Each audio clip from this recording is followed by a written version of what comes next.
Hello viewers. All of the problems that capitalists suggest as the government's fault, is it really? I don't think there's any proof that the government is the source of all these economic problems we see under capitalism. Inflation that's rampant, low wages and salaries relative to your purchasing power, companies abusing workers, rents or mortgages that are out of control, your boss firing you because you voice a concern or have a different view. It's not a problem where the government is the source of it. Well, the party in power might be, but the institution of government is not the source. These are all problems of private capitalists who dictate that what private owners want. You don't have a say in it. So what I do think is that the government can be complicit. It allows it to happen. It means that the government could take public action to end these abuses in the economy. It chooses not to do so in Western systems. So that doesn't make, though, the government the reason for the problem, the source of the problem. What I suggest is that instead of blaming the government, people should realize the only method to enact change and to get things under control, like absurd rents and mortgages, is through the power of government and public action and laws.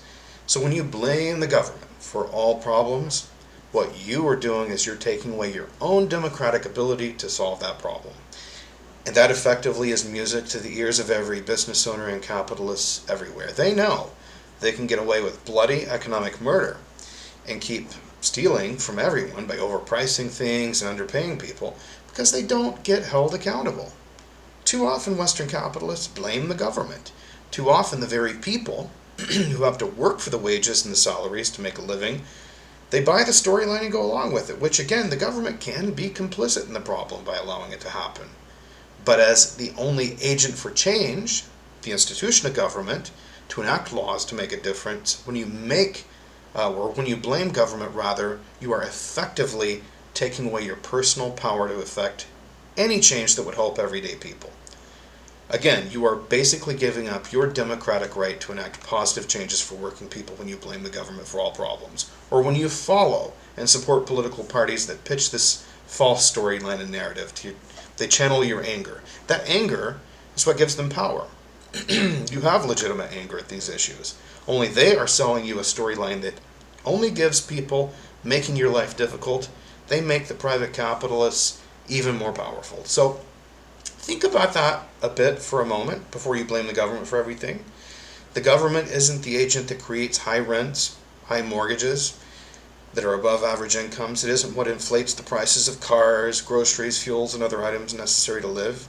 It isn't the agent forcing you to purchase inferior energy products when newer ones are available. Private business is at fault here. Private business is what jacks up your fuel prices 10 cents overnight whenever there's no tangible changes to the product. The fuel that's in that tank in the ground probably hasn't been re-refined since last night. So people, stop blaming the government.